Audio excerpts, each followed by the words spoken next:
teníamos ganas en este ya final de enero, en este 30 de enero, de hablar un poquito de las emociones y de los sentimientos, ¿no? Porque la verdad es que después de 2 años de pandemia nos encontramos con muchos escenarios. Primero, nos encontramos a nosotros mismos, nos encontramos solos en muchos casos, ¿no? Pensando en qué nos pasaba, en cómo íbamos a convivir con nosotros mismos durante 24 horas encerrados. Después nos pasó que nos abrieron un poco la puerta, se bajaron esas restricciones, vinieron un poquito más las habilitaciones para salir, para compartir, y ahí también nos volvimos a encontrar, ¿no? Con los amigos, con los parientes. Ustedes se reencontraron con los nietos, que en muchos casos estuvieron varios meses sin verlos. ¿Y qué pasó con todas esas emociones? En muchos casos vinieron en distintas formas, ¿no? A veces con un poco de enojo, a veces con un poco de furia, mezcla de emociones, y por momentos están esos agridulces que uno no sabe bien cómo encasillar.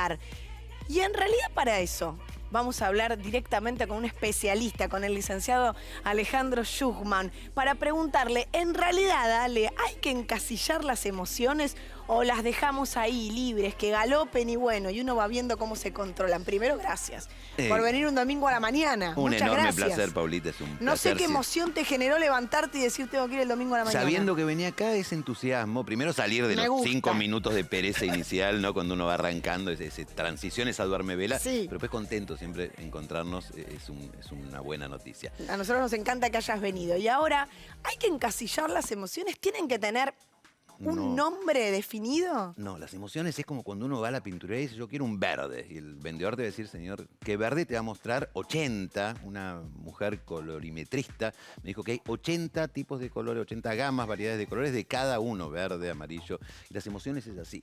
No hay emociones en estado puro. No hay, a ver, no es o rabia, o tristeza, o miedo. Hay mix. Hay mix.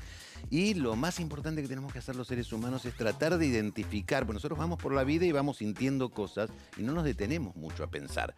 Bueno, ¿qué emoción es la que me está gobernando? Como Intensamente, la película maravillosa que está el comando central, donde las 5 emociones principales, miedo, alegría, tristeza, furia y desagrado, están ahí en el comando central. Y hay una que maneja, que tratan de que sea siempre alegría. Y la moraleja de la película es que si la tristeza tiene que estar presente, pues que vaya, ¿sí? Porque ahí va la cosa. Identificar qué emoción nos va manejando, cuál es la que está al mando, para saber por dónde va. Muchas veces, muchísimas veces, las emociones se van disfrazando, la tristeza se disfraza de rabia y se van mezclando y nos confunden. Hay algo en magia que se llama misdirection, que es cuando el mago dice miren todos por acá, ¿sí? Distrae la atención del público y con esta mano hace la trampa. Las emociones juegan permanentemente, nuestra mente juega a distraernos, entonces parece que estamos asustados y en realidad estamos enojados y así no podemos accionar y lo más importante, Paulita, es gestionar las emociones, porque esto es lo que nos permite darle salida saludable y poder hacer con las emociones aquellos que nosotros necesitamos que hagamos. Pero ¿cómo la gestionamos? Porque la verdad es que muchas veces pasa que el otro te pone pautas o te pone tiempo. Uy, ¿todavía estás triste? Pero si ya te pasó una semana que estás triste, ¿no? El otro nos impone un tiempo para esas emociones que nos generan. Sí. ¿Y qué hacemos con eso? Porque la verdad que la sociedad también te va marcando. Te marca el tiempo que tenés que tener un duelo, el tiempo que tenés que ser feliz. Por lo general siempre tenés que ser feliz. El tiempo en el que tenés que estar enojado. No podés estar 2 días enojado. ¿Cómo hacemos con esos tiempos? Desestimar la mirada de la afuera, o sea, tomarla como referencia, porque a veces tienen razón, pero quitarnos esos mandatos que nos aprisionan, nos asfixian. Mi último posteo del año, y voy a explicar, porque no es una mala palabra lo que voy a decir. Okay. En los barcos, la torre más alta del barco se llama carajo. Claro. ¿Sí? Ahí se mandaban a los marineros castigados a lo más alto del barco, que era lo más incómodo, se movía. Y mi último posteo fue al carajo en los mandatos. ¿Sí? Y se trata de esto, poder desprendernos de la mirada de la afuera para ver, a ver, si yo estoy triste y el duelo no tiene tiempo, y el duelo lo voy gestionando como puedo. Un paciente que su padre murió hace 20 años, ¿sí? Pudo empezar a hacer el duelo por la muerte de su padre ahora porque la vida se lo ha permitido así. Pasaron 20 años y no hay tiempos. Hay tiempos lógicos, pero los sentimientos no tienen lógica. Entonces, lo que tenemos que intentar hacer con las emociones es poder escuchar lo que nosotros precisamos e ir sin pausa pero sin prisa, porque cada emoción tiene su gestión natural. Y si la tristeza tiene que quedarse, que se quede, obviamente. Si la tristeza se apodera de nuestra vida y estamos en una depresión, tenemos que pedir ayuda profesional porque solos no estamos pudiendo.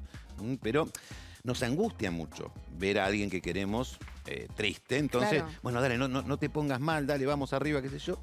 Y no es cuestión de fuerza de voluntad. ¿Y qué más queremos que estar felices todo el tiempo? Pero no existe tal cosa. Y a veces sale, uno confunde las emociones, ¿no? Y esto no es por edad, no es que los niños confunden las emociones, los adultos confundimos muchas veces también las emociones. Y tenés una fábula que es muy característica de eso, ¿la querés contar? Sí, claro. Es uno de mis cuentos favoritos. La tristeza y la furia estaban paseando un día de muchísimo calor, como este que tuvimos en Buenos Aires hace unas semanas, 40 grados a la sombra, y estaban paseando por un descampado, jadeando, sedientos, y ven a lo lejos una laguna. Corre la furia, la tristeza va despacio, pues la tristeza es mucho más cauta. Se sacan las ropas, se zambullen, y la furia, que tiene muy poquita paciencia, a los pocos segundos, ya refrescada, sale del agua, se pone sus ropas y se va. La tristeza se queda disfrutando del baño un rato largo, y cuando sale se da cuenta que la furia se había llevado sus ropas. La tristeza no iba a estar desnuda de ninguna manera. Desde ese día, tristeza y furia van por el mundo con las ropas cambiadas. Y muchas veces, muchísimas, yo te diría que casi la mayoría, cuando nos sentimos enojados y raspamos un poco como quien saca la capa de la primera capa de una cebolla, debajo de ese enojo, debajo de esa furia, hay algo de angustia, disfrazada muchas veces de rabia. Entonces, poder identificar, y vuelvo a lo que te decía antes, cuál es la emoción que nos maneja, es el primer paso para poder darle salida. Si estoy triste, lloraré, haré catarsis, trataré de abrochar esa tristeza como si siguiéramos un cable, a ver a dónde va el enchufe cuando uno tiene los cables de la tele, del módem, del deco, todo mezclado, y va siguiendo a ver de dónde viene esto. Y cuando identificamos el origen, ahí le damos sentido a la tristeza y ahí la gestionamos y ahí podemos transitarla y superarla en algunos casos. Si no, vamos por la vida como dando tumbos, sin entender lo que sentimos y tratando de llegar al final del día, ¿no? Como esto, sorteando obstáculos, y no va por ahí. ¿Se puede resolver solo? ¿O hay situaciones en las que sí o sí necesitas hablarlo, charlarlo?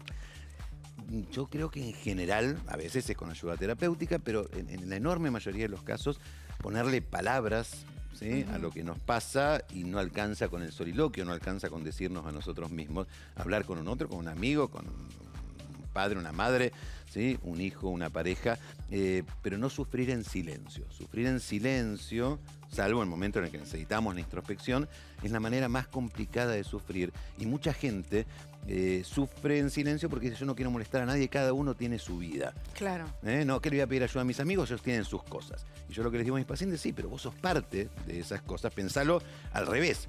Hacé contraempatía. Si viene una amiga y te dice: mirá, estoy triste, necesito charlar con vos, que vas a decir: sí, qué pesada, un domingo me viene a complicar la vida. No, vas a hablar con mucho gusto. Bueno, lo mismo aplica para el resto, ¿no?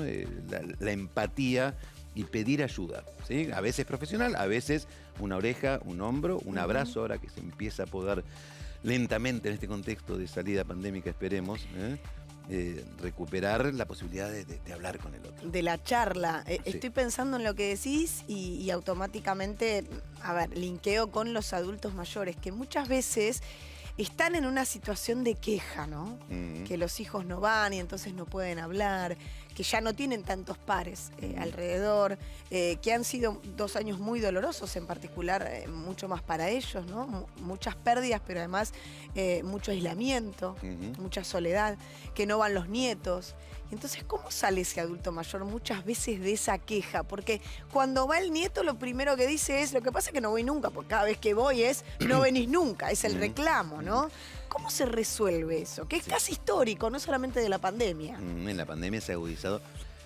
Yo charlo con mi mamá, Mimi, que tiene 84 años, que es una iriyemame, ¿sí? Es una iriyemame hecha y derecha. Claro. Y cuando voy a visitarla, bueno, con los protocolos y todavía con el barbijo puesto y demás, y me voy al rato, 1 hora y media, 2 horas, ya te vas. Mi mamá, vine, Claro. me quedé, pasamos una encina, en algún momento me tengo que ir. Siempre le va a parecer poco. A veces Siempre le parecen cortitos, claro, el Claro. tiempo, que es muy rápido. Porque se siente muy sola, y yo la entiendo, ¿sí? Cuando me llama por teléfono, ¿cómo estás? Y mal. Y yo le digo: escúchame, a ver, hagamos al revés. ¿sí? Si vos en vez de mal me decís, mira, qué lindo, contame cosas y hablemos, no desde la queja o reclamo, pues lo que genera eso. Y yo soy psicólogo, pero con ella soy hijo, ¿no? La matrícula Sí. no la tengo. Lo que genera es que uno se retrae, porque está la demanda como permanente. Entonces el consejo a los adultos mayores que, por supuesto que quieren que sus nietos estén más, que sus hijos estén más, no desde la queja, no desde el reclamo, sino desde la cosa positiva. Qué lindo que vinimos, me encantó compartir este rato y aprovechar espacios. Ese momento. Claro, hacer, a ver, anclaje en el aquí y ahora, qué bueno que estamos juntos acá, sin reclamar por las visitas que no estuvieron, sin decir, bueno, ¿y ahora cuándo volvés? ¿No? Apenas. La agenda, fichar claro, agenda. asegurame. ¿Y qué le decimos a la familia? Que muchas veces no comprende el reclamo como algo que le está pasando, sino como un peso.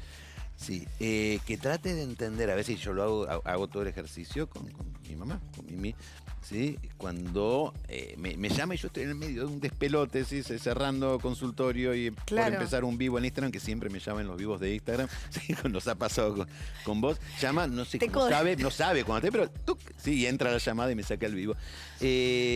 Entender, ¿sí? Que vive sola, que se siente sola, que a lo mejor 10 minutos de una charla amena, que no venga desde el reclamo, puede ser un montón y le puede cambiar el día. A veces yo trato de hacer con ella llamaditos cortos, ¿sí? De un minuto más, ¿cómo estás? Quería mandarte un beso mientras voy caminando Que sienta que hay una comprar. que sienta que hay una presión, que alguien la está pensando. Exactamente. Es un mimo chiquitito, pero que le recarga energía para gran parte del día. Y si son varios nietos y varios, que la llame, no sé, todos los días un poquito cada uno y es un montón. Digo, de un lado y del otro. Entender a los hijos que a veces se sienten sobredemandados y entender también a los adultos mayores que necesitan esta red que los contenga y a veces un chiquitín puede hacer un montón en la vida de alguien que está solo y más en este contexto pandémico. Me diste muchas ganas de conocer a Mimi. Sé que vas a hacer teatro el 15 de febrero, así que espero que esté en el público. Va a estar en primera fila. Espero que esté ahí en el público sí, porque es muy probable que le pasemos el micrófono y que diga, bueno, podés hablar de podés criticar a tu hijo. Sería fantástico.